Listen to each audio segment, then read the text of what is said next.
up to the Andes at the other, and crammed into that 100 kilometers, you've got this unbelievable range of climates, soils, landscapes, altitude, just everything.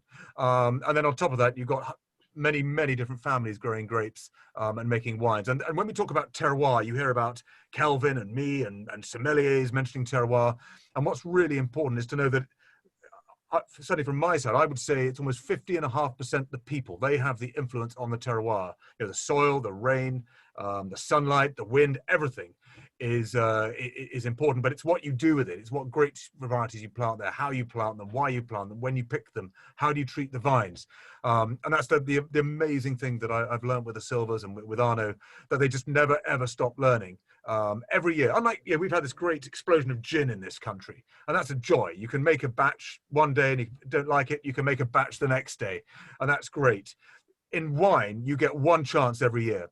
So you have to get every single bit of information out of the vines, the grapes. Ultimately, it's down to tasting, but that's really what happens. You always ask questions, and if you go out to Casa Silva, you'll see the family there involved in every single part of the winemaking.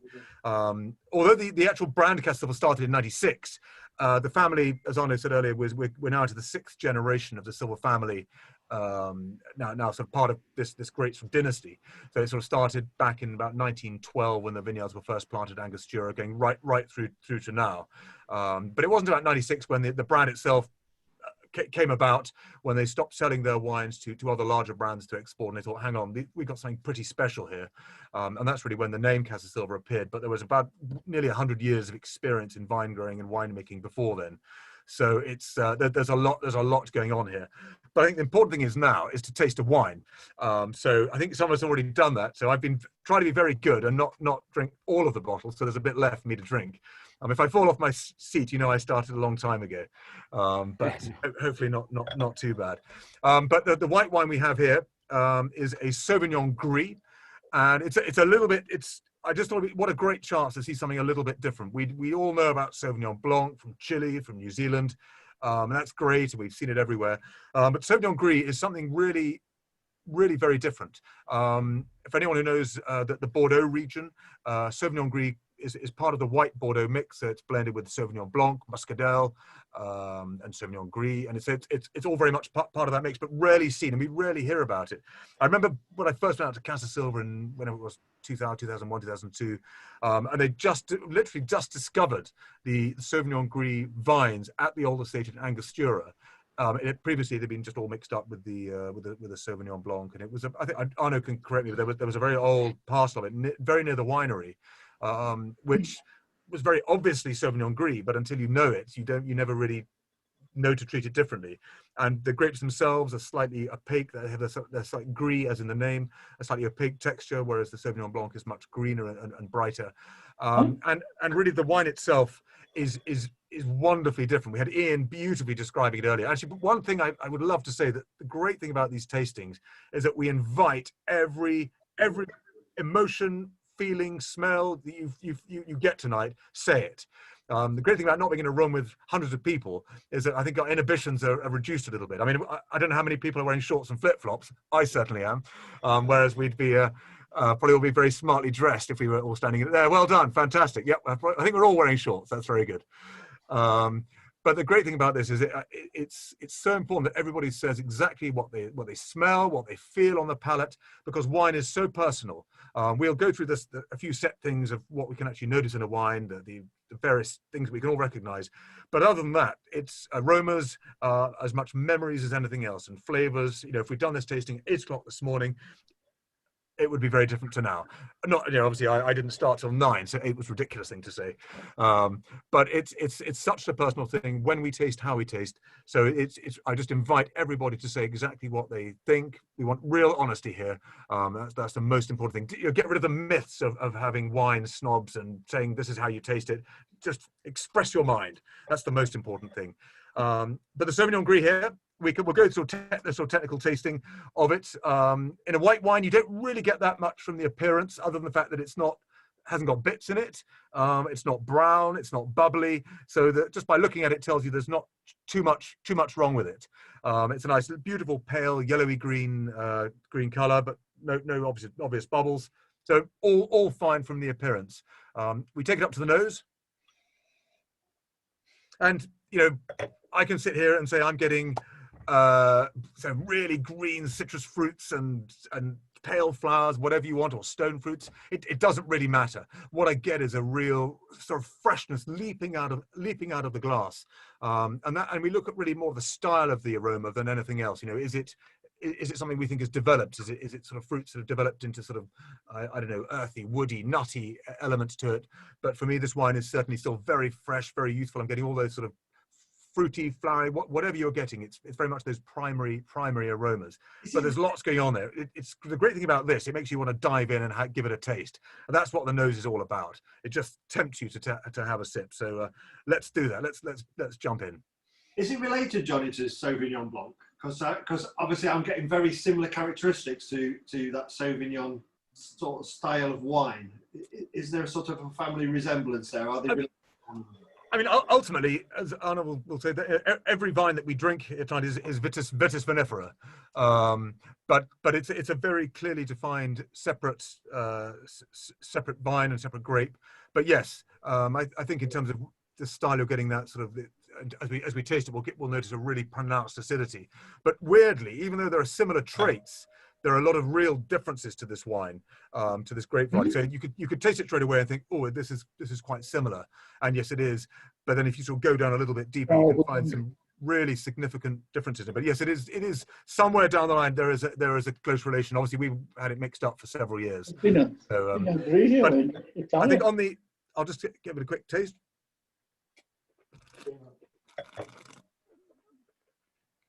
Actually, I'm not driving you it, so I don't need to spit up. Sorry, Arnaud. That's the one thing we've got over you tonight. You've got 30 degrees and sunshine. At least we don't have to spit out the wine, so that's good.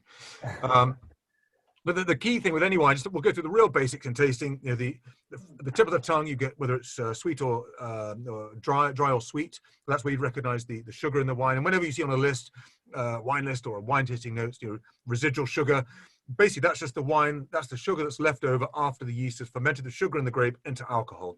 So this is one of the many.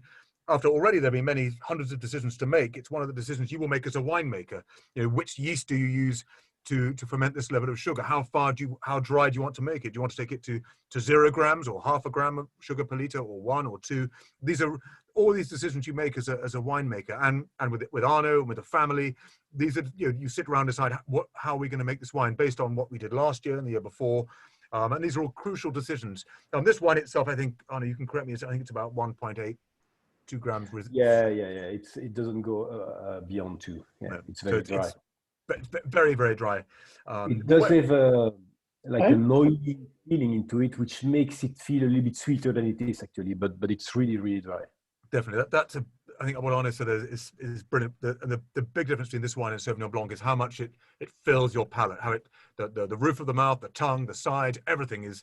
Where it doesn't have that explosive green, herbaceous, almost over-the-top aromas of some Sauvignon Blancs. It's a bit more delicate, but actually how it fills your palate, and then actually the length of the flavour afterwards is really, really long. I mean, I'm still tasting this now, and for what we seemingly is a simple white wine, 25, 30 seconds after I've swallowed it. So I'm still getting that finish. And it has a real texture to it. It gives a real framework to the wine, and you can certainly, we're all noticing here now. As soon as I start talking about it, we'll notice it. But when we at the back of the throat here, back of the tongue, when we get that mouth-watering sensation, that's what you really get from Sauvignon Gris. It really makes, it's that's what can happen. That's Sauvignon Gris. It's amazing acidity, but it's a really important part of this grape variety.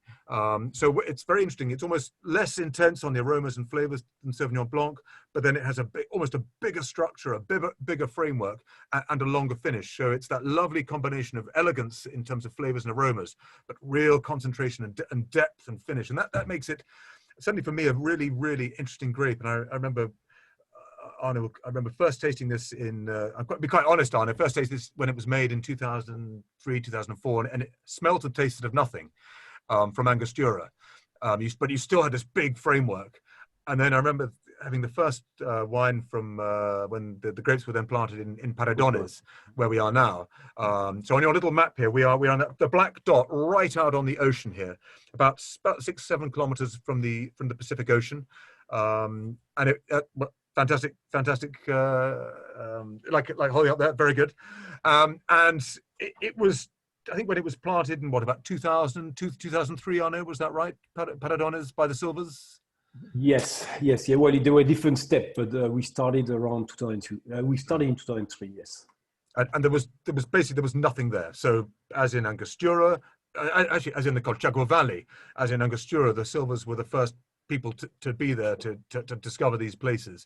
And it's all part of that desire to find something a bit different. And Paradones, it was just unbelievably remote. I remember chasing Mario Gacy, the winemaker, suddenly said, "I want to show you Paradones." And we got lost in the wood, parked the car, and sort of ran for about, well, didn't run, we sort of climbed over fences looking for these vineyards that they'd planted.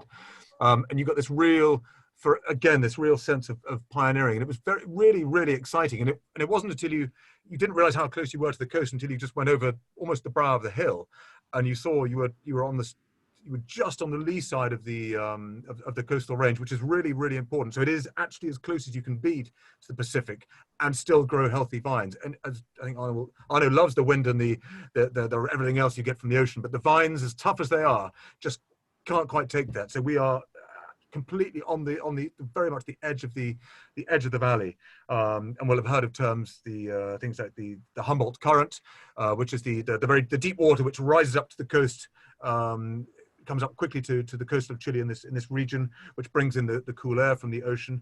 And then you see on the little arrows on the map, you can obviously get the winds from the Andes, although that has less effect here. It's more the Humboldt Current, and as Arnaud said, the coastal fogs which come in. But the key to this estate is that we're looking at maximum temperature of 23, 25 degrees even in the summer.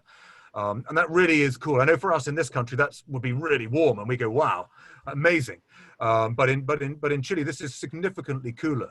And if you get a chance to go there, you'll see this unbelievably bright sun. I mean, it's astonishing. You're in the car and you think, wow, you're going to get out into an oven, and it really does feel cool.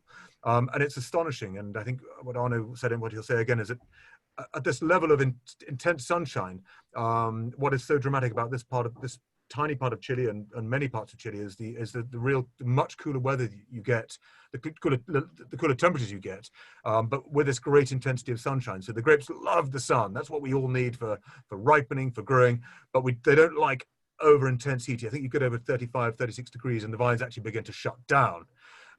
So you can't just grow vines where it's hot and sunny all the time. This combination of cool weather but great sunshine is about as perfect as it gets. It's also unbelievably dry here. You can see behind me there's a nice big, it's actually not a lake, it's a reservoir, which I think I know is nearly all rain capture, isn't it? There's almost no water in Paradones at all. For this area, you say it's pretty cool. I think for the wine itself, it's got a real ripeness about it. Where we talked about the thing about it being dry, but there's that sort of sweet element to it. The sweet element comes from this real ripeness from the fruit, and it really comes out of this. It's juicy. It's got some nice weight to it, but there's this fresh. You can almost get that sea breeze freshness that goes with it as well, and there's a fragrance that comes off it as you kind of off onto the nose. And it's wonderfully, well crafted for somewhere cool, like you say, Johnny. But I also think because of that, just that little bit of warmth that's in there, maybe from that microclimate there, it brings out this fruit. It really lifts it and gives it a really nice mouthfeel, smooth, weighty to it, a bit of generosity to the body, and lovely freshness that sweeps all the way through it. It's fantastic. Really enjoying it. To come back to your question on about Sauvignon Blanc and Sauvignon Gris. It's in our vineyards everywhere we have Sauvignon Gris, we have Sauvignon Blanc just next to it, or even in the very old vineyards we have them together. Actually, we will harvest them separate, but they were planted together at the time. So we often have the opportunity, all the time, to taste a Sauvignon Blanc and a Sauvignon Gris from the very same terroir, because if you taste them from different places, it's difficult to judge properly. And what we see, if you blind taste the Sauvignon Gris, you will think it's a Sauvignon Blanc. You rarely think it's a Sauvignon Gris, but because it's family of Sauvignon Blanc. But when you compare them from the same place, the Sauvignon Blanc is always sharper. So that would maybe a little bit more aggressive, but it depends on what kind of food you would have. And the Sauvignon Gris has that a little bit more oily texture, a little bit more discreet on the nose, although aromatic, but not maybe not so punchy citrus. A little bit more, there's a touch of sweetness into it. And then, as Johnny was saying, in terms of structure, then you see a difference.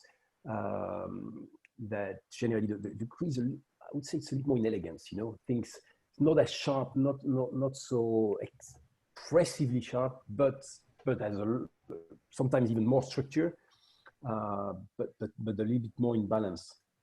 Yeah, I mean, I think one of the things I was noting about it, the difference I thought between, there's very, I would agree that there is those similarities between it and Sauvignon Blanc, but there's less of that, what the wine geeky terms, that pyrazine side, that really sort of what's in your face herbal essence to it. This has got more roundness to it. It's fuller. And that's kind of what I'm liking about it. It's still got the freshness with it, but there's a real sense of ripe fruits that go with it as well, and makes a very enjoyable wine. It's got some nice weight to the mouth, I think. Yeah. Beautifully described, Kelvyn. So we've all been obviously having our ceviche and chips tonight. Yeah, maybe even a little bit. Remind me of like grilled pineapple, something like that. Something that's just slightly grilled that you've had out on a barbecue, and you've got it's still fresh. You bite into the pineapple, it's all fresh, but there's a little bit of grill side to it, just a little bit of heat to it, and that's really nice. Just that mouthwater, and it's got the acidity that goes with it. Beautifully put. Pure poetry, Kelvyn. Very, very good. And that's what this sort of wine does. It's because it's quite delicate. It's not like the Sauvignon Blanc, but yet it has this incredible. I think the acidity is really important in this wine. You don't notice it as being an acidic wine, but it really gives this it prolongs the finish and gives this sort of big feeling in the mouth. And it's one of the most exciting wines I've tried. And I remember I tried all sorts of different food, but it's one of the big wines for us that is going to really help change people's ideas. And certainly when we get to, as you know, Kelvyn, we get to dealing with sommeliers and people who have fixed ideas about chili. This is the sort of wine which really changes it. And that's what's exciting. And it is just a pure expression of the fruit. I think in the winemaking in this wine, it is just made in stainless steel tanks. There is no influence of any oak in the either fermentation or maturation. So it's really just a very, very clean, pure expression of the fruit that you're getting out of the vineyards. This is what Chile are doing at the moment, because there was that kind of almost stereotypical image of Chile makes these really nice, bright, easygoing wines, which there is, and many other countries do the same. But Chile has I think over the last 10 years or so, even more so, it's got really sort of down to detail, down to terroir, down to specific places, down to grape varieties, making things a lot fresher, making an identification for the wines with the terroir, rather than just making a wine to a textbook example. And I'm seeing more and more of that all the time from what's coming out of Chile, and still at really good prices. You know, you're not sort of looking at these massive prices. We're going, get your nailer out to look what they're doing. Chile are making some really good, outstanding wines for still wines that you can afford, and you can nip out to your local shop or to myself, Guest Wines, and go and get them. And they're making really beautiful examples of really sort of specific wines from specific areas with particular grape varieties. And I think it's fantastic to do. And this really is a good example of what Chile is doing at the moment. Making wines from a particular region, from a particular grape, in a particular way, and really showing it off, rather than just being a kind of, I don't know, like a stereotypical example of what that grape should taste like, which is maybe what is in people's heads with like Merlot or Cabernet that used to come out of Chile. I think over the last 10 years or so has really altered to become, no, we can make these really good wines, we can do this, we've got all these soils and climates, we can do it. And that's a really good example of it, this one. So it's fantastic to start it off with this thing. Wow, really good. Yeah, we have an amazing playground here in Chile, and between all the altitude, the latitudes, the proximity to the sea or to the Andes, it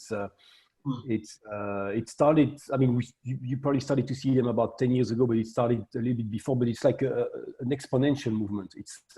Now it's crazy. Like every year there's new tiny area, the guys that are doing specific stuff, and it's really fun. We've like Paredones. I mean, if you look behind Johnny, where there is like a hill in the image behind him, and the vineyards go all the way to that hill, and there's a valley just before that hill. The Sauvignon Gris in Paredones, in that place, in the Cool Coast Estate, is planted into that valley at the very back of the image. Because what is just behind Johnny actually is Sauvignon Blanc. So over there at the end, as it's a lot lower, actually we have, it's the area where we have some frost risk. In the Sauvignon Gris is the most susceptible to frost in Paredones actually, because it's in the lower part. And with Sauvignon Blanc also there around, but there's a lot more Sauvignon Blanc in the estate than Sauvignon Gris. Sauvignon Gris is just a small area. Just for the anecdote. That's amazing. I think both Kelvyn and Arnaud have just said. I mean, Kelvyn talking about the specific different plots and sites, and then I think that within Casa Silva itself, the family never stop looking at sort of subplots within each estate, with each vineyard, and because it's all that.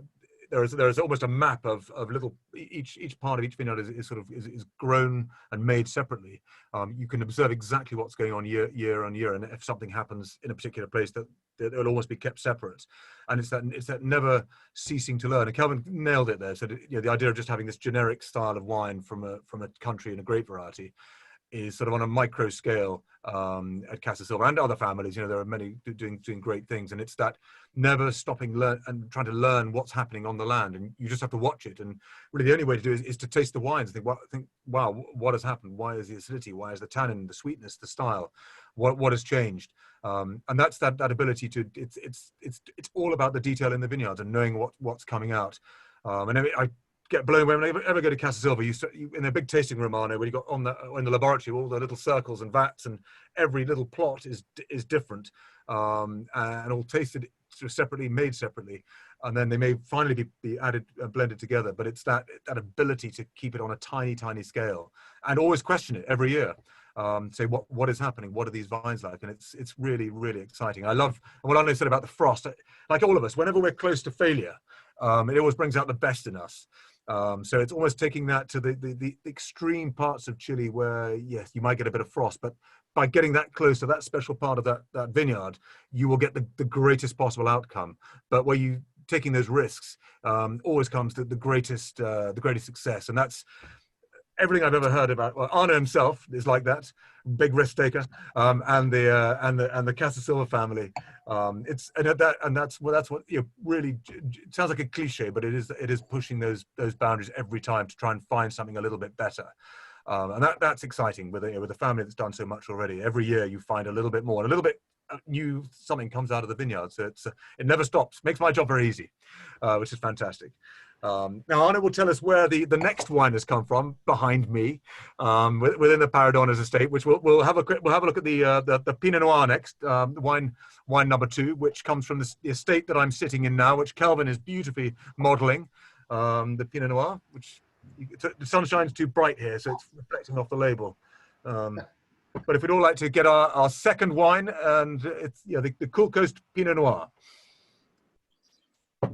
Yeah, it's behind you as well, but not as far as the Sauvignon Gris. A lot of it is on the slope. Actually, we have a lot more Pinot Noir than Sauvignon Gris in the estate over there. So we have several orientations, several kind of slopes. Some are looking east, some west, some south, some north, because the estate in Paredones has a very varied and broken relief.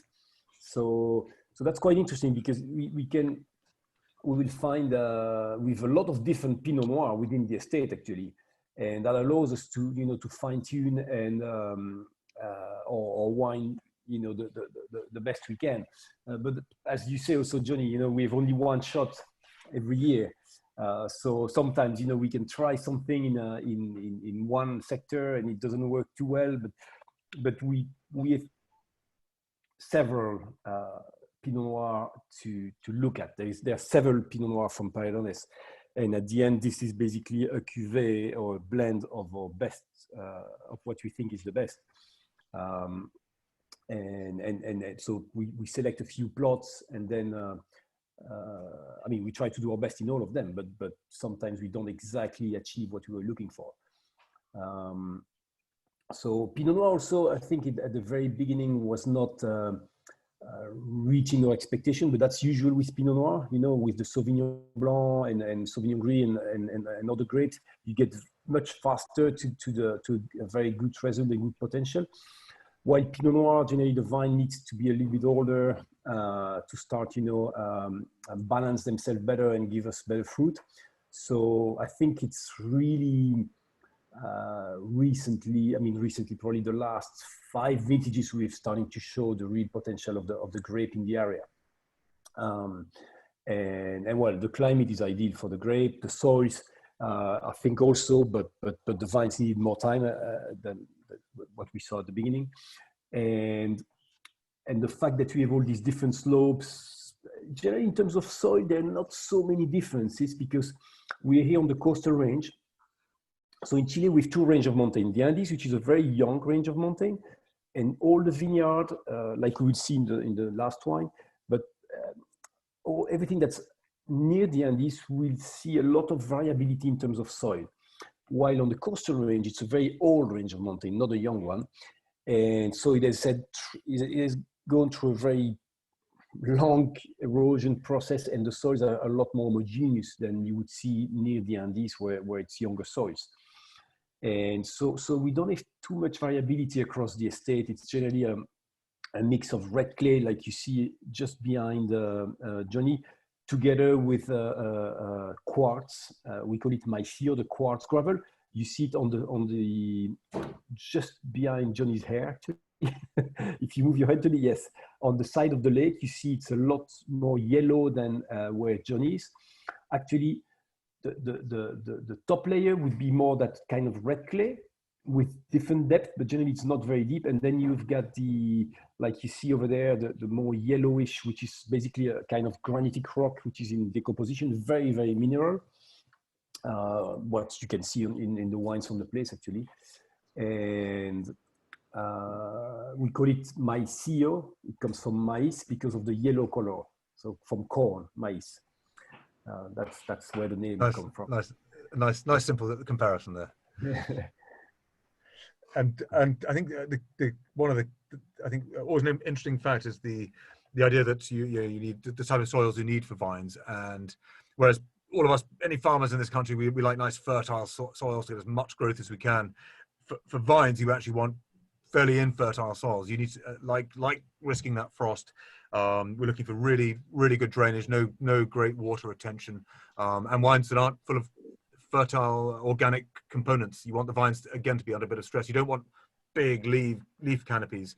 You want the vines to really start trying to really focusing on the grapes, and not that you don't want masses of leaves, because that means there's not enough focus on the grapes. So it's that permanent balance between keeping the vines under stress, and that's what many of the reasons for growing vineyards in certain places are they're not the big fertile fields.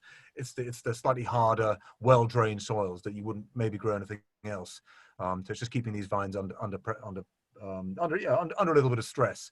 I remember tasting this wine for the first time. Pinot Noir will be the wine for all of our lives.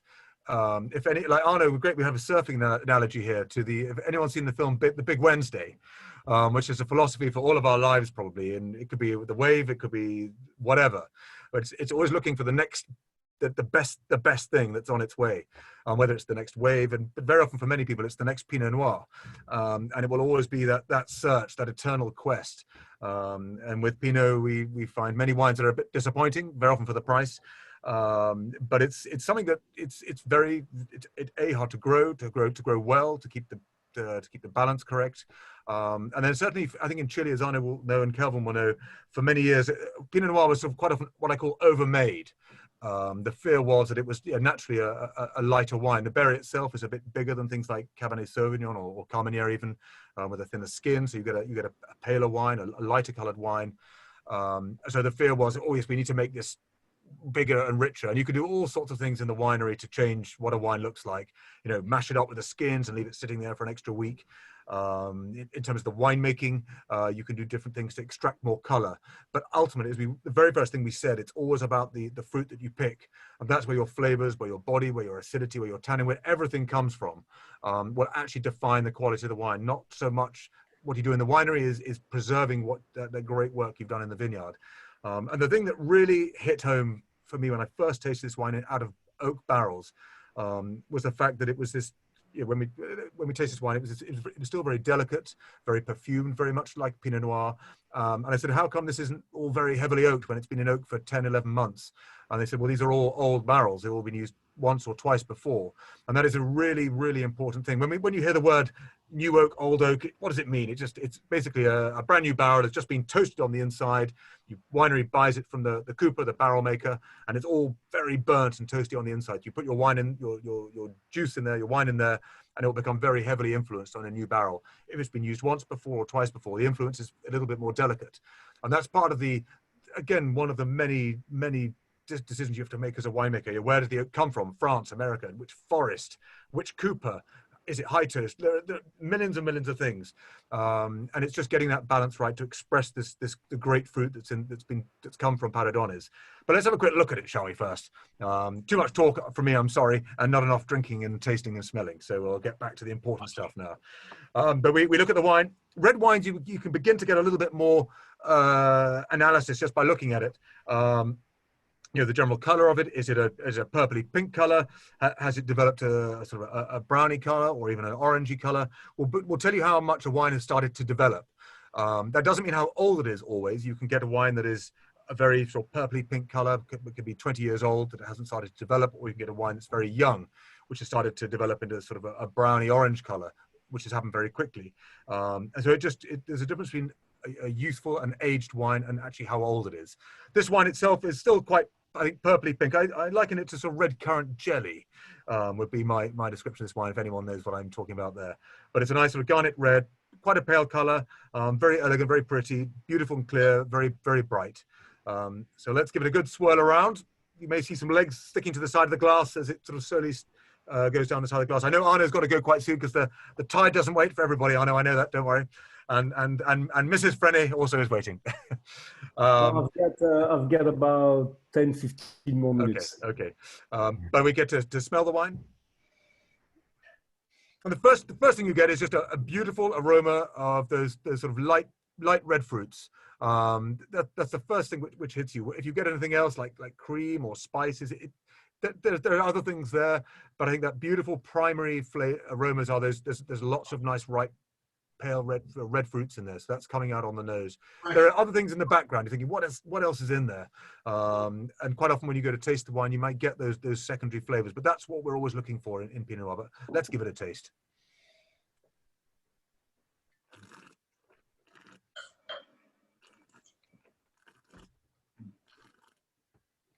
Oh, I think I'm just going to smile for a bit. I just quite like that. Again, the first thing we technically taste, is it dry or sweet? There's very little sugar in this wine. So again, like the Sauvignon Gris, 1.5, 2 grams tops. So it's a dry wine. The other thing we might taste on red wine or feel on red wines are tannins. The tannins are very, very delicate. Tannins will make the front of your teeth dry out a little bit. If anyone's eaten a sloe berry whilst picking them on your way to making sloe gin or sloe vodka, you will know the definition of tannin. It will suck every bit of water out of your mouth. So if ever you're out picking sloes, just say, I wonder what it tastes like. And there is your purest definition of tannin. I've never tasted anything like it, but that is tannin. So this is very delicate, I think, on the tannins. Just a little bit of grip there on the teeth and the tongue, but not too much. And then it's that lovely combination of, again, being very delicate, but yet having this concentration. So it goes all the way throughout the palate, the roof, the tongue, and the finish there. And you're getting those flavors on the back of your palate as you were getting for the nose. There's sort of red fruits, but then I'm getting something else. It doesn't matter what it is. And this is where I throw this out to the floor. I want everybody to say exactly what it could be a wet dog. It could be a leather sofa. It could be chili prawns. It could be whatever you're eating or drinking, whatever it is. It doesn't matter. But we always look about it's about the balance of this wine. Stroking my face. This wine is one of those wines that stroke my face. It's very smooth. It's silky.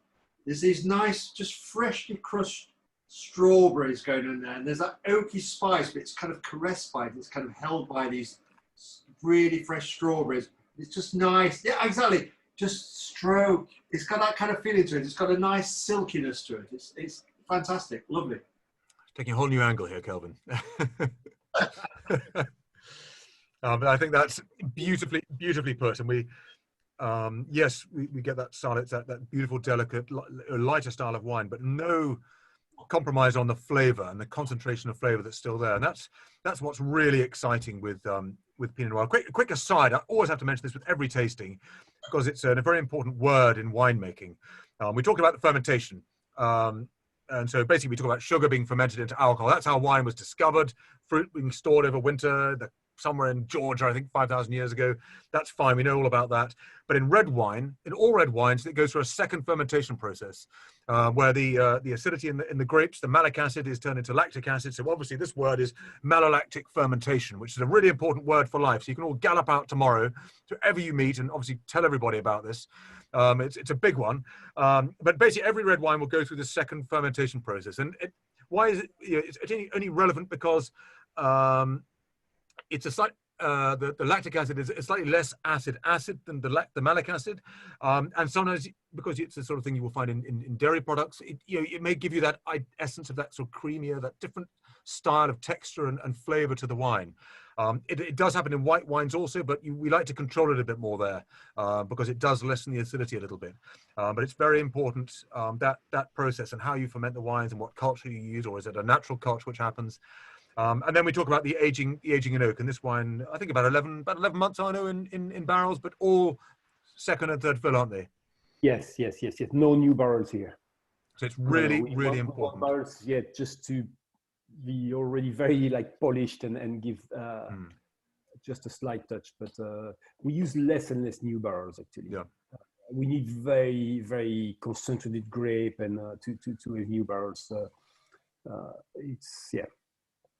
We want the oak to just be part of the wine, uplift a little bit the fruit, but very, very discreet.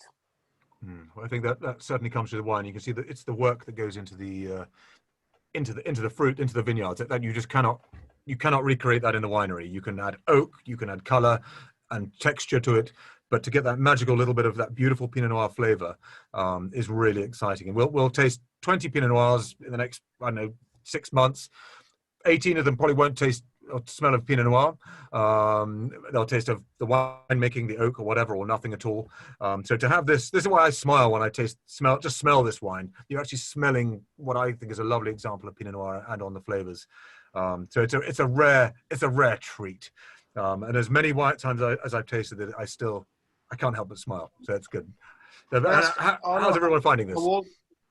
How old are the vines? You said it takes several years for them before they turn into a good Pinot like that. How old are the vines? Today they are 17 years old. The Pinot Noir, for most of the Pinot Noir we have there, actually, some are a little bit younger, some are like 12 years old. I'm not sure which vintage you are tasting. I'm tasting the 2018. This is 17. You got the 17. 2007 vintage before. So the vines there were 14 years old. Yes. So really sort of getting towards that sort of 16 to 25 is that sort of that real peak of when they're still quite strong vines, and as you get to 28 to 30 years, they begin to the quality of the fruit is fantastic, but the productivity begins to fall a little bit. So we're right in that perfect stage for a wine producer, Arnaud, where you get beautiful quality, but you also get a decent production as well, which is good. Yeah.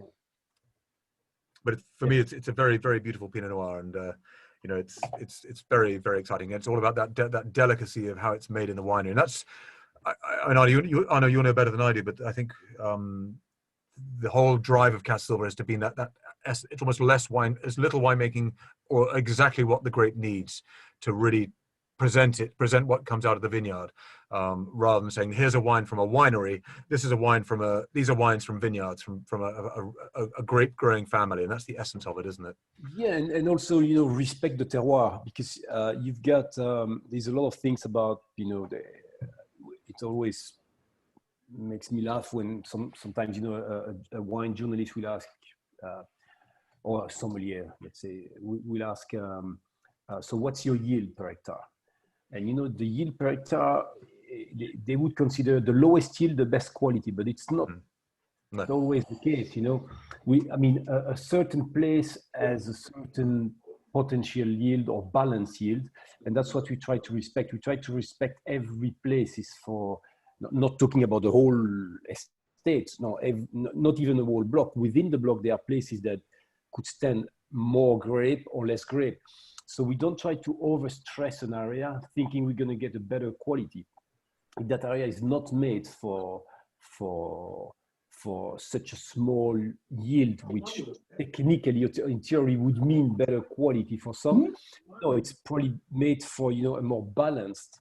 We try to have a balanced yield, and it's probably made for in between quality.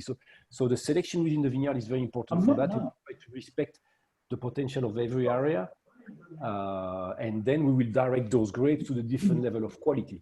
But we will not come and say, okay, in this place, I'm going to produce a Grand Reserva wine because we want it.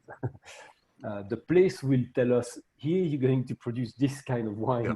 So we try to do our best with what the area potential is. Yeah, I think that encapsulates everything that Casa Silva is about. It's that you see what the land produces, and then it's what the family and Arnaud and the whole team, when they taste it, they then decide what do they think it's their opinion. And then when we talk about the terroir, it's how they feel, they respect the yield, the quality, the style, the aromas. It's their opinion of it. And that's when we talk about terroir, it's the human influence. And what do we do with that? How in our mind, how good is that? So as Arnaud said, you don't say, we will make that wine from that area and it will get this much yield. That's it. You look at the vineyards, you taste the vines, you taste the wines, and then you decide. And that is, I think I've seen many, worked with a few wineries in my time, and I think that's unique to Casa Silva, that every year that respect to what comes out of the vineyard is astonishing. And as you say, you don't... Johnny, what Mario Gay says always is like, we can only make it worse. Yeah, exactly. The less possible. Exactly. That's because he does less. This is the director of winemaking, so he likes to do as little work as possible. But that's not because he's lazy. It's because he just respects what's coming out of the vineyard. Yes, I've learned a lot from Mario Gacy in my time. But before Arnaud goes, we'll just quickly move on to, before we have a few questions at the end as well, move on to a very, very important wine. It's the last wine of tonight, but it's really, really important. A sort of significant moment for all of us now. It's the Carmenere grape variety. I don't know if everybody's tasted Carmenere before. It's still a little bit unknown in this country, but I'm not going to beat around the bush here, Arnaud. I think Casa Silva are probably the number one Carmenere producer in Chile. Full stop. And that's not because that's what people agree with, but it's not just that. How many awards and gold medals and many points from Tim Atkin and every competition. It's how the family respect this grape. It has a lovely history, a lovely story for the marketing people. The lost grape of Bordeaux. The essence of the background of most of the vines in Chile are from Bordeaux. In fact, from Casa Silva was from Saint-Emilion, I believe. Is that right? From at the end of the 19th century.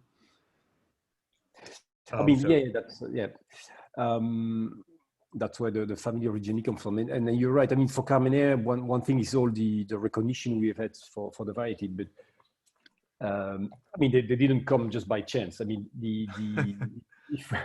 if we've made a name for the varieties because we've invested a lot on the variety since it was rediscovered. We've done a lot of research. We are doing a lot of research still in terms of finding the right place, the kind of terroirs that works best.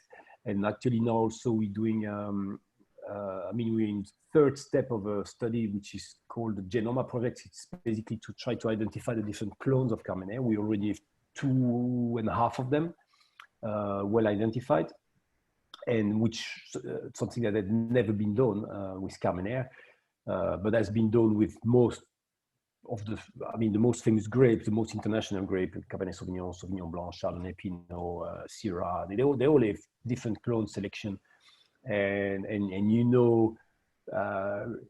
which clone would be better in which climate or what style of wine it would give you. So it's very there's a lot of knowledge on that, but not with Carmenere. I mean, Carmenere is being invented or reinvented in Chile since it was rediscovered in the 90s.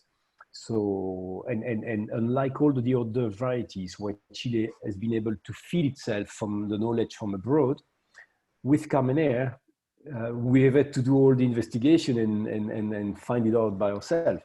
So the investigation at the winery level has been very, very important. And the good thing that it has borne fruit as well, because we have been able to progress and I mean, it may not sound very modest, but most wineries have copied the way we are, approaching Carmenère in Chile. Not all, but most of them do copy, and this is a benchmark for most people in Chile. Now there's like super premium Carmenère that would cost 3-4 times the price. We're also in there, we also have a micro terroir. We have another wine that we just launched recently, S7, which is also more expensive. But for many, many years, that was the benchmark. And now there are many, many more. So it's a good thing actually that many other wineries are doing very good Carmenères, but remain definitely a reference for our work on the variety. And it's a variety that's very hard to produce in a cheap way because it's tricky to work, it's very demanding on the terroir, on the winemaking, on the viticulture. And so at the end, it's very difficult to make a good, inexpensive Carmenère. I mean, this is not very expensive, but I mean, a good entry-level Carmenère, that's really tricky.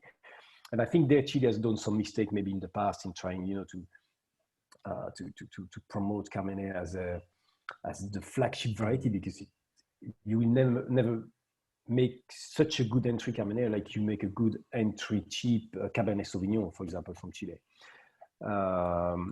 But in these ranges, in these levels, I mean, it makes amazing wines in terms of complexity, and it's yeah.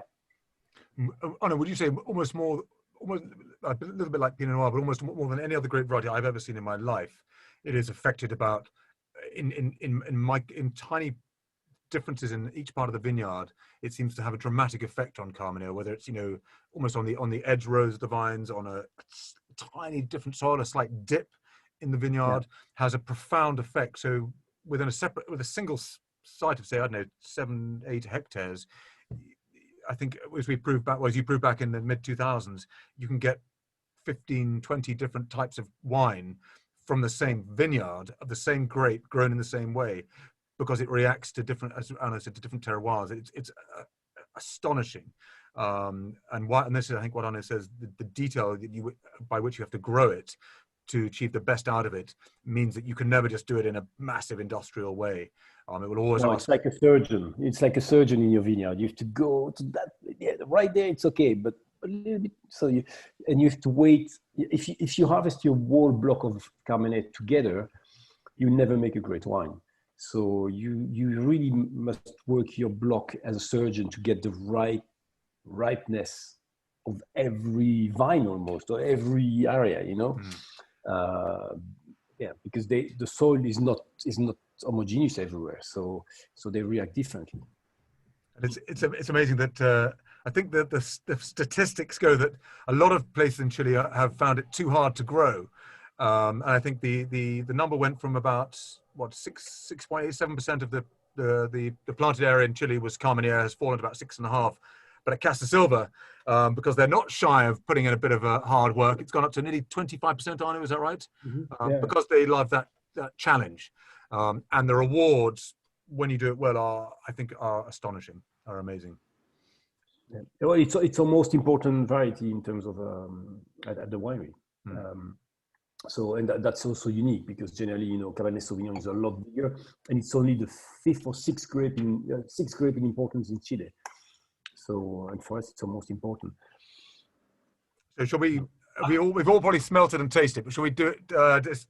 We almost could give ourselves to Kelvyn here for the aromas, how it looks, and everything else. But it's I mean, it's got a real sort of black currant going in there. There's a little bit of dark chocolate. It's some coffee, undertones. Lovely freshness though. I'm just thinking it's so fresh, it's so nice, but it's this ripe fruit, almost like icky in my mouth, but then the acidity just cleans it out. And I think this is, and the tannins are there, but they're so soft. They give it some structure, they give it a little bit of weight, but they're not drying my mouth out totally because the acidity just keeps it nice and fresh. So I can keep going and have another glass, another glass. It's fantastic. It's lovely. Can I just say, you know, Johnny said you just flag up, say what you see. You know, Yeah. there's Come a on. bit of nettle in there. I've got nettles going on, believe it or not. I think that is perfect. One of the first things when you go to Carmenere, you can almost get that. You can quite get that leafy element to it, definitely. And I think that as Kelvyn hit on it, you get the coffee, you get the fruit, but there's so many other things there. It's amazing. You go to a tasting with these wines, Ian, and you'll get smoke, licorice, pepper, chocolate, coffee, earth. Dead leaves, and it has that amazing. I've never known quite such a complex wine with so many different aromas to it, and it makes it is unique. It really is unlike anything else. It's like a bit of menthol or something going to it as well. So yeah, minty freshness. So many things. But again, Kelvyn, I think you said what we all like to say about Carmenere. That the perfect description of the tannins that we get on the tip of the teeth there, which are important. But when Carmenere is grown in the right place, you get this lovely soft, ripe element to the tannins. Because as Ian said, you get that nettly, that slight green leafiness to the wine, which is sort of part of what Carmenere is. And if you have that, you don't want to lose that element because that's part of the definition of the grape. But if you add it onto that, if you grow it in the wrong place and you get hard, astringent, hard, very drying tannins, that really clashes with that greenness. And that's why it is so difficult to grow. You've got to get it right to balance that greenness. What do we call it, Arnaud? We like good green. You have to have green in Carmenere, otherwise it's not Carmenere. But if you then have hard, astringent, drying tannins, it really clashes with it. So it's that amazing balance of textures, flavors, everything. You could say anything about this wine. It works well. It's doing the right thing for me. I don't know if it's doing for everybody else. I just think this is a really good, fuller-bodied red wine. It's doing the job. It's nice. It's something you can drink by yourself. You can have food with it as well. But I think it's nice to have a red wine you can drink by yourself, but you can have the food to go with it. It's that a bit of an all-rounder, but it's so well crafted. It's so nice. There's lots going on in there, and I'm thinking, well, you stole my words.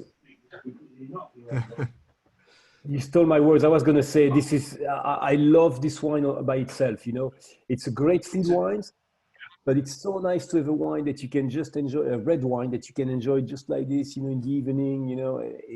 The complexity, the good Parisian, as Johnny said, the good green side gives that complexity. That's actually every time you go back to the glass, you find something different. Yeah. And that's amazing. Sometimes the food can distract you too much, to enjoy the wine fully. Exactly. That's why I find sometimes you just need the wine. Food comes later. And yeah, this is really. It's a good Friday night wine. Yeah, definitely. And weirdly, on a health front, I think a wine which has this many flavors and this much complexity, you actually end up drinking it very slowly. Because there is so much going on there. You get this long finish afterwards. It sounds a ridiculous thing to say when something tastes so delicious that you just think, all right, I'll just down it quickly. But because there's so much going on and the aftertaste is so long, you just take that little bit longer to drink it. But don't worry, Carmenere can be a Marmite grape variety. Because it has that, yes, it has that fruity element, but it has those other non-fruity, so there's greener elements to it. So it isn't for everybody. And the amazing about Carmenere, and I think in Casa Silva, Arnaud will correct me, I think we have probably 7 or 8 completely different wines made from Carmenere, from different parts of the vineyard, and therefore made differently to respect what the fruit that's come out of it. But I've never known a grape like it, which you can pick it from the same vineyard, make it in the same way, and have so many different styles of wine. But the right style for Carmenere is always that soft tannin, that real fruitiness and that non-fruity element to it. And then weirdly, you don't notice it so much, but there is really lovely fresh acidity in this wine as well. You don't notice it so much in a red wine, but it's there when you begin to look at it.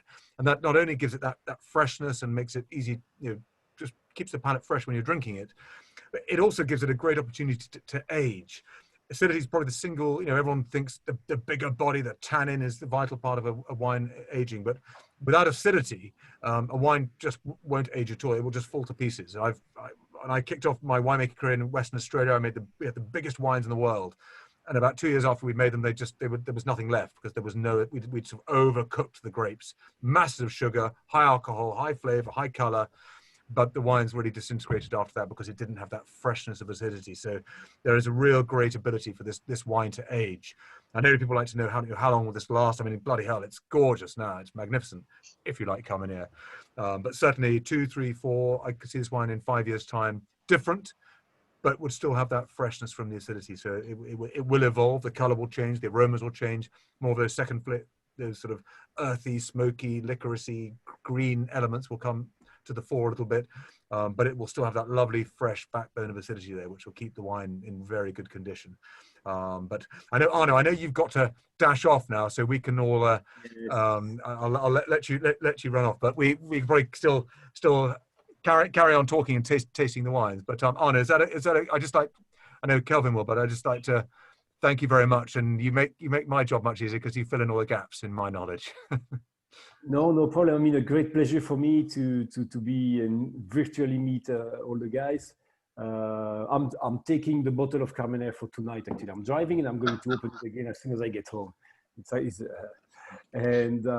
yeah, I have to go. Unfortunately, I'm a little bit late already, but that's okay. And I'd just like to say thank you, Arnaud, just for coming on here. It's been a pleasure to meet you. Your wines are fantastic. They're absolutely brilliant.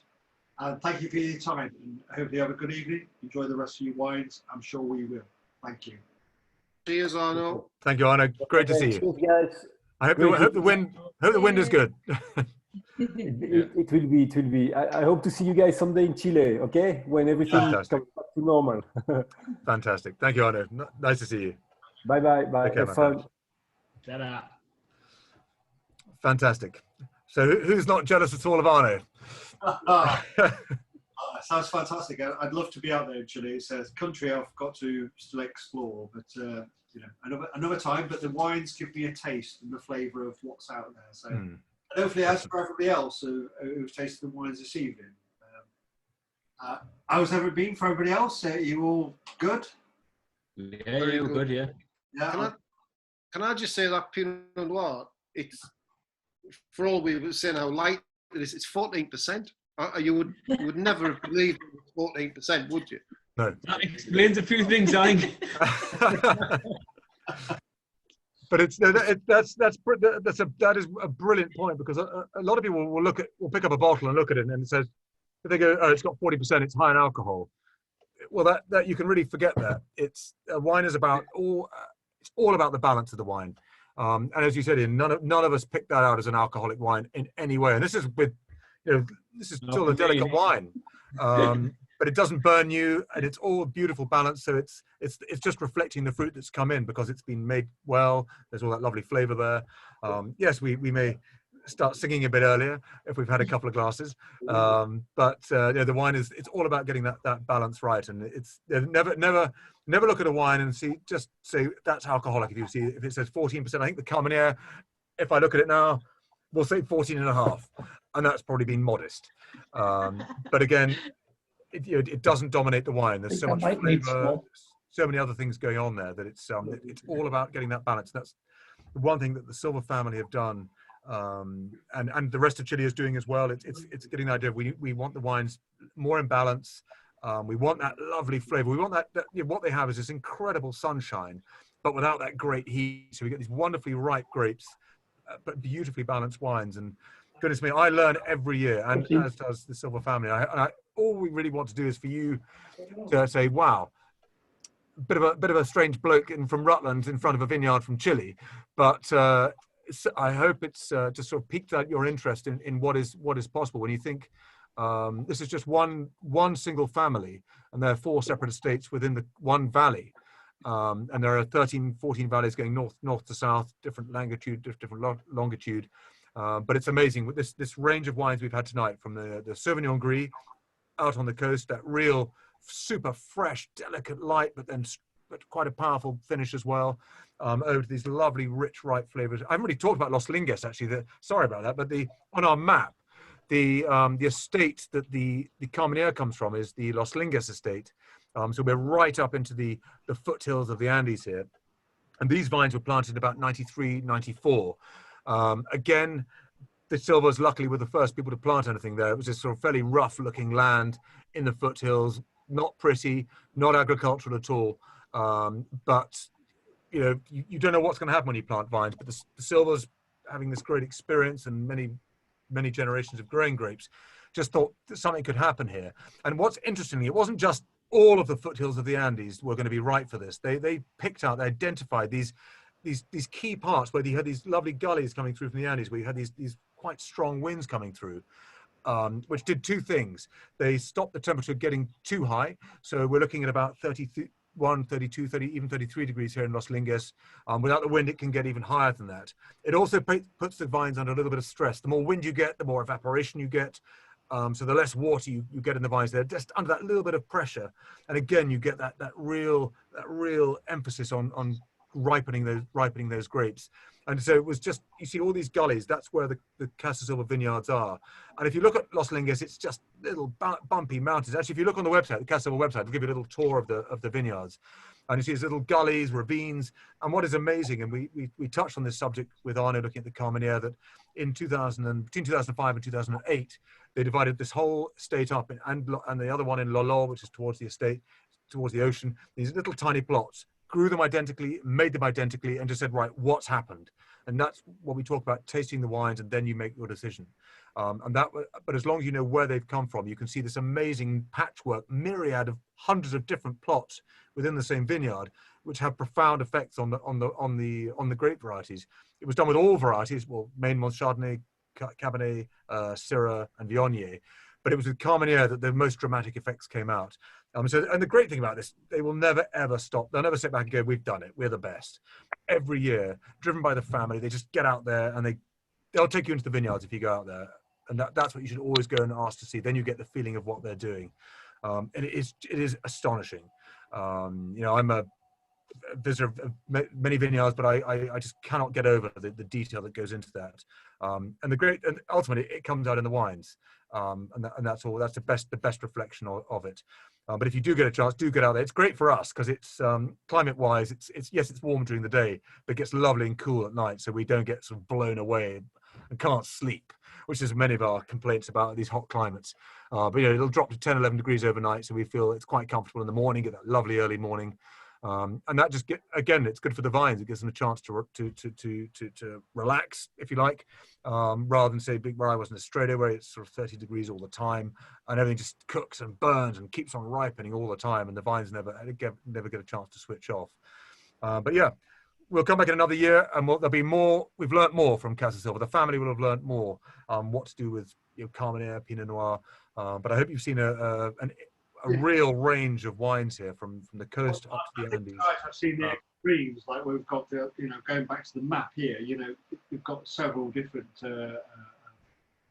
estates that we use, but we've gone from the extremes of the coastal region right in then to the Andes, and both have influences from cold. The cold comes from from the Andes, where we've got from the Carmenere and wherever now, and then the other wines we've had from the ocean coming up here, the breeze. Because you go to South America, you ever go there along the coast, the sea is pretty nippy. It's not warm. It's not like going to the Med. Never done. It's like going to sea houses, is it? Yeah, chilly. And in itself, as named after the country, that's probably maybe where they named the country after. Like they dipped in the sea, but this is pretty cool. I'm going to name the country. And so you see these two extremes. There's two extremes part of the climates, but the climates here also enable the wines to be so fresh. So I think in the Andes side, you get these really full of bodied wines we get from the Carmenere, and then you get right towards the ocean, and you get these really light floral wines, and what we've just said with the Sauvignon Gris and the Pinot Noir, and they're fantastic. And it's just a wonderful range, and I just think it's really nice, because before tonight I tasted Los Lingueras. I thought it was really nice Carmenere. It's really good. Shows what Carmenere can do, because say in Bordeaux it's part of just a blend. I think in Chile they've shown the great variety for itself. It stands alone. It does very well. Sauvignon Gris, it's kind of one of those great varieties that Sauvignon Blanc stands in front of it and starts shouting, makes lots of shouty noises. This grape variety behind it is much prettier, it's much nicer. I agree with that. It's much more attractive. And then the Pinot Noir. I thought, I like Pinot Noir. This got got a bit of more oak in there, but I think the oak is well done, and it was lovely. It was fresh, like strawberry fruit. And again, you can taste the coast. You can taste the coastal side, and I think Casa Silva as a winery in Chile are doing some really nice wines of a range that for everybody to enjoy, whichever you like. You like your bigger styles, you like your lighter styles. They've got something there for everybody, but they're doing them so well, and they stopped doing them just to, like I was saying earlier with Chile. I just thought they were trying to make wines to an ingredients, a way, a formula, but no longer. That's no longer what's happening here. These are really good wines, so the top marks. I've always liked New Zealand Pinot Noirs. Yeah. But I think this one is on a par with some of the nicest New Zealand Pinot Noirs that I've had. Definitely. That's a good point. At a fraction of the price. I mean, you go to Otago and they're, goodness me, they're beautiful, but they come at a cost. But I think that's a very good analogy. Actually. We've had like Mount Difficulty Pinot Noir, and it's a lot more expensive than the Chilean ones. Mm. And I mean, we've always been fans of Common Air. Oh, good. Great. So, but this is particularly nice. Yes.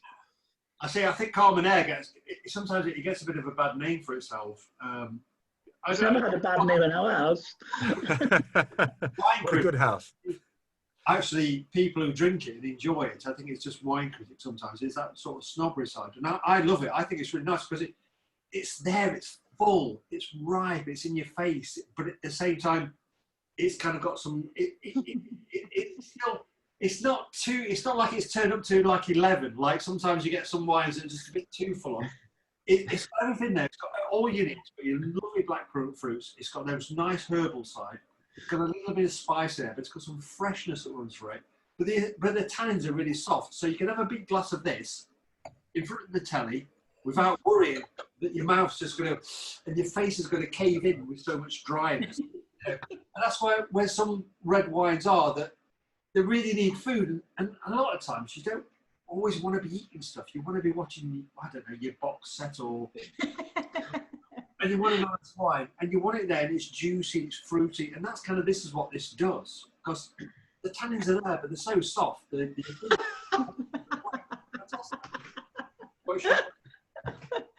Ian's having a good time.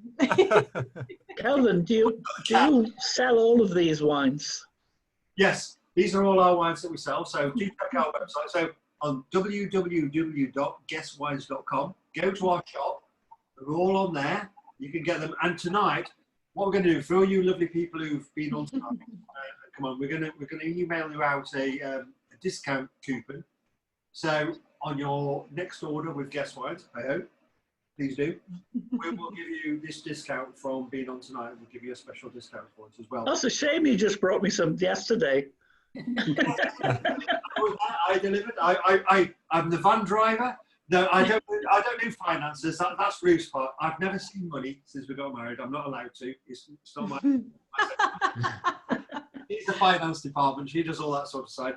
But yeah, anything that's on our website. We've got a few more items to still add.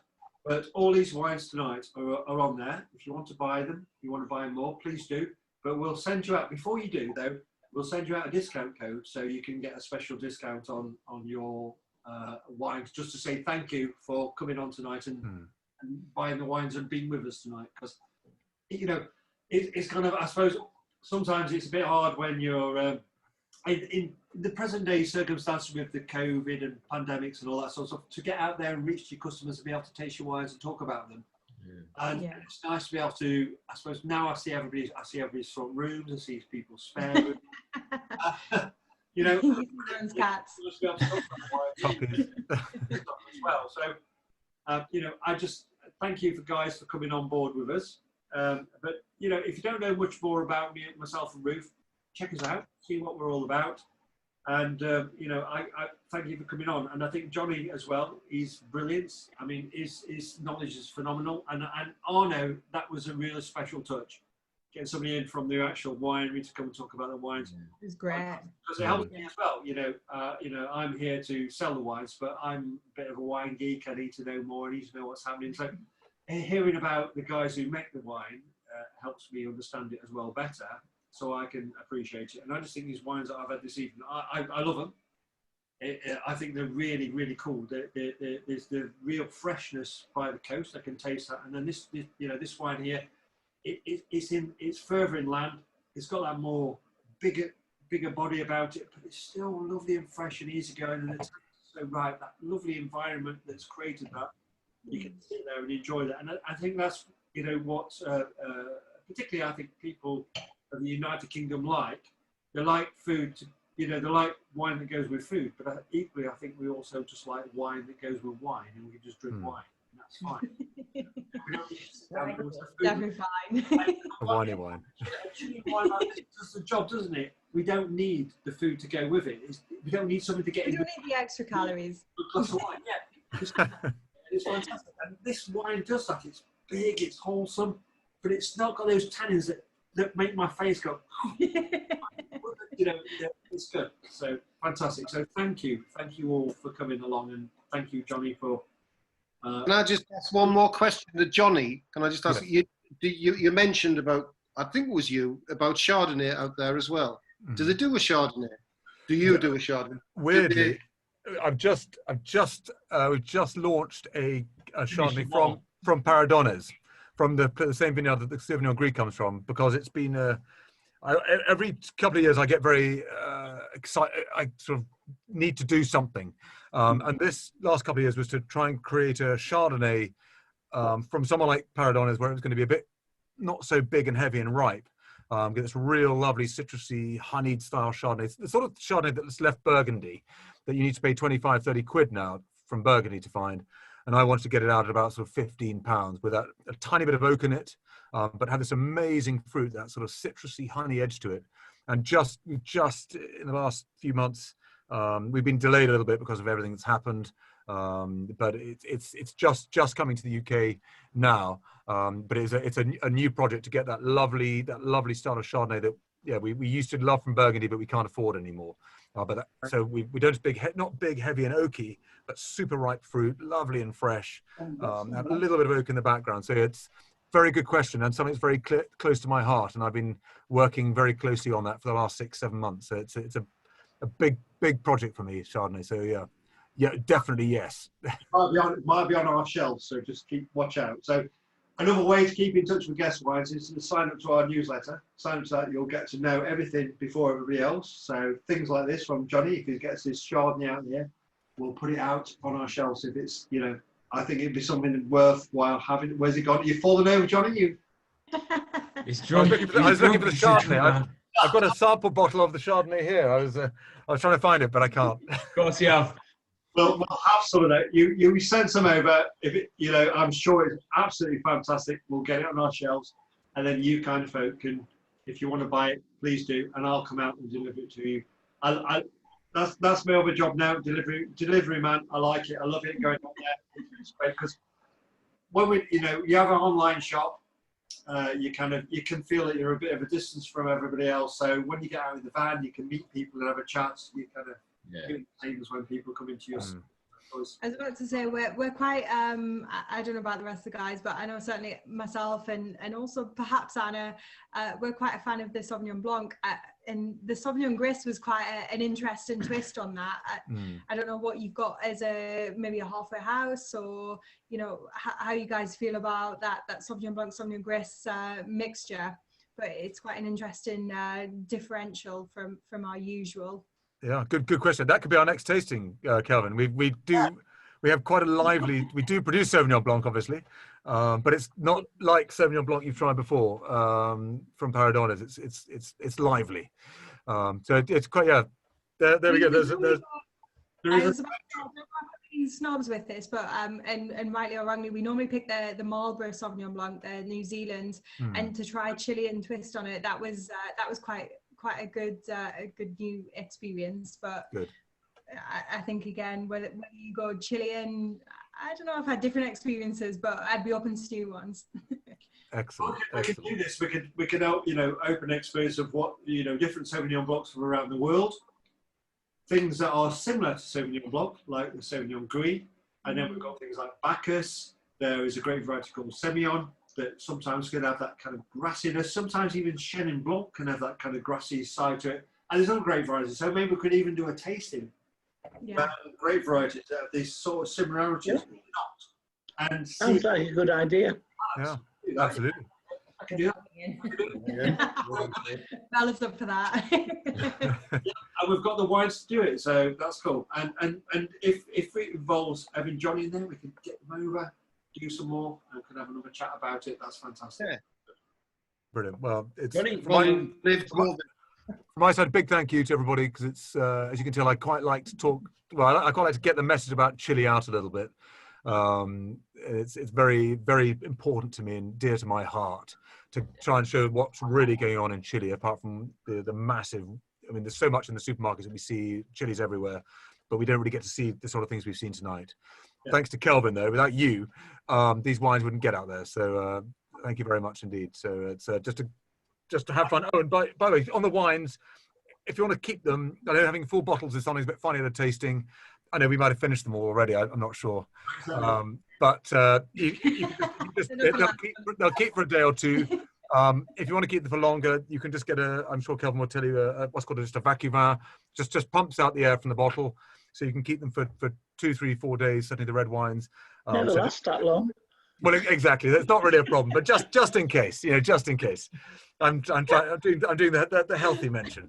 But no, it's Johnny, we're in the northeast. Come on. Don't worry, my godfather was from Norham, so I spent a lot of time up there. And that's the northeast. Yeah. So I've been raised in the delights of Northumberland. I love it very much. Thank you very much, Johnny, for coming on and doing this tonight. I really appreciate it. And anybody questions that you want to ask afterwards, or just get in touch with me, please look at our online. Look at our shop. Any wines there you think are really cool, please look. Any questions, back. And I just look forward to any more tasting we can do in the future. That'd be fantastic. And Johnny, if we can get you involved, that would be really, really cool as well. And it's just really nice to have customers, see my customers in front of me, rather than just being these other people I see on the emails and phone calls. It's lovely to see you here. Thank you for coming along. Thank you for trying the wines. I've really enjoyed them, as you can see. And I'm so relieved as well that I've not had a naked 5-year-old. I think Ruth wrestled him down as we've gone through the evening to make sure they didn't come running in. It's like, don't let him in. Aubrey, come on. Hello, Aubrey. It's been fantastic being here, but really, if anybody's got any questions they want to ask afterwards or think about, or when they taste the wines, just get in touch. I look forward to your orders, and I'll come out and deliver, and we can have a chat and see where else we can go with wine. Any ideas that you want to have, you say, we haven't done a wine tasting like this, just like the lady has here, and said, oh, we could do some on maybe the kind of Sauvignon spectrum. I'm happy to do. I'm happy to look out. We can do them. We can where we go. We can get some wines out. And we can do a Pinot spectrum as well, a Pinot Noir spectrum. Pinot Noir, I love Pinot Noir. Yeah. So there's two. There's your next two, Kelvyn, sorted. Yeah, keep it busy. That's good. That's Once a year all night, not a problem. We're just planning your work. Just planning everything you're going to do for the next 3 weeks. Don't worry about it. Yeah. Thank you. And just thank you, guys. Now, you stay safe out there and enjoy the rest of the night and the rest of the wines. Just thank you very much. So thank you. Thank you. Cheers, guys. Cheers, Johnny. Honestly, everybody. Thanks for organising it. Thank you. Thank you for coming along very much. Thank you. Thank you.